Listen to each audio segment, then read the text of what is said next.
Good morning, America! Monday Morning Rail. Hi, I'm Denny Jelsma, and I'm at the world-famous Jacksonville Terminal Railroad Museum. And today is Monday, and you know what we do on Monday? You guessed it, we do show and tell. But show and tell is always brought to you by Jelsma Graphics, the people that make all the railroad embroidery clothing. So anything that you need with railroad logos on shirts like I have here, go to jelsma.com. And with all that being said, show and tell starts right now. Hi, my name is Greg Turn, and today we're going to talk about kind of an extension of the last video where I talked about the Baldwin Center cabs. Today we're going to talk about the Lima Locomotive Works a little bit and one of their engines. Lima was founded in 1877. It was the smallest, but probably the most inventive of the major builders. Some of its major products were shade gears locomotives. It actually built the last 4 rotary snowplows. Were built under license from Lima or from Alco in 1949 and 50 using 3-chuck Shay power systems. But they were probably best known for their superpower steam, which was high horsepower, high efficiency, high speed locomotives that Lima thought almost up until the bitter end could compete with diesels. In fact,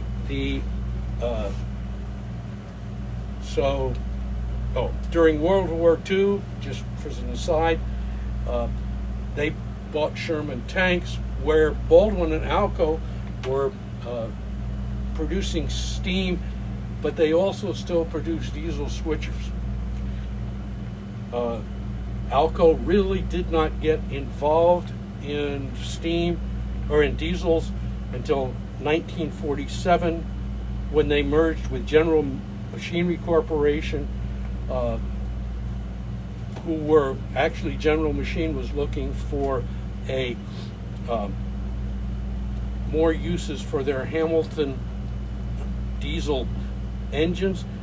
They also produced steam shovels or powered shovels and heavy construction equipment. So that was in 1947, and that's when Lima really started to think about diesels. They finally came to the conclusion that steam was dead. In fact, by 1949, they only had 2 orders on their books, 10 Berkshires for Louisville and National, and the last 22 Berkshires for nickel plate. And in fact, one of those nickel plate Berkshires was the last steam engine that they built. The first diesel switcher came out in 1949. In 1950, they merged with Baldwin, and let's face it, Baldwin was not interested in their locomotives. They were very much interested in the other machinery that Lima produced, much of which had come over in the General Machinery merger. By 1951, the last diesel came out. That was one of these transfer diesels that we're going to look at now. It was Pensy number 5683. According to Diesel Spotter's Guide, their total production was 160 switchers. They made 16 light road switchers for New York Central. The only units they made was steam generators, and they made 22 of these transfer diesels that we're going to look at, and that's what this is right here. This is an MTH model. You notice that it includes the induction antenna for the Pensy's induction telephone system that they used for connections between towers, between the engine and the caboose. This was a 2,500 horsepower unit, and as we kind of alluded before, probably the main reason Penske bought these was they wanted the higher horsepower. But again,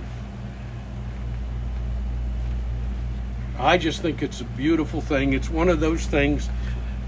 I went down to Roundhouse South in Port Orange, and Tony had this sitting on the shelf, used, and I looked at it, and I couldn't afford it.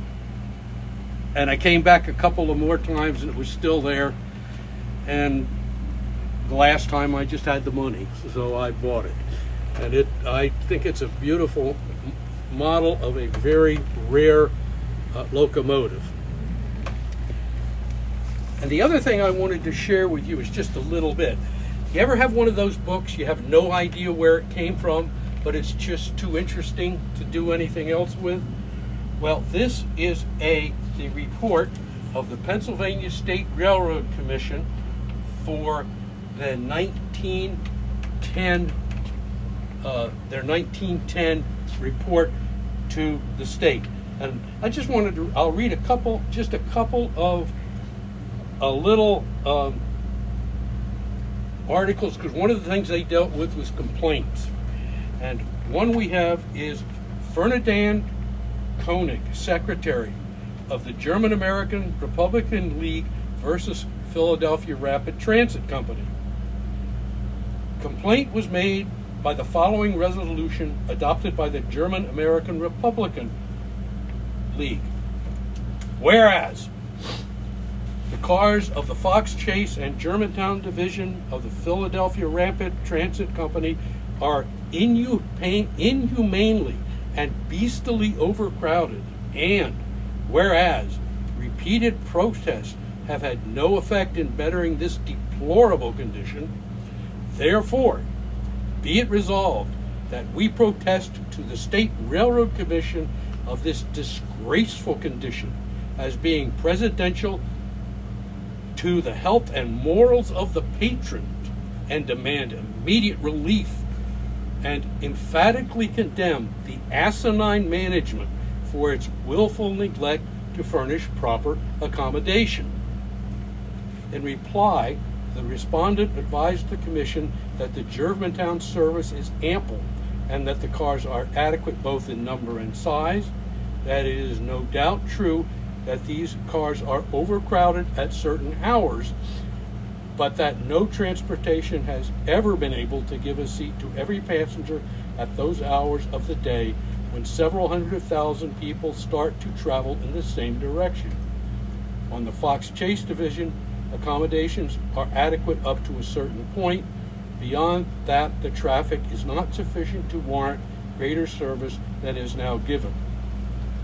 This complaint was referred to the experts at the Commission in connection with the complainant of the Evening Telegraph in Philadelphia et al.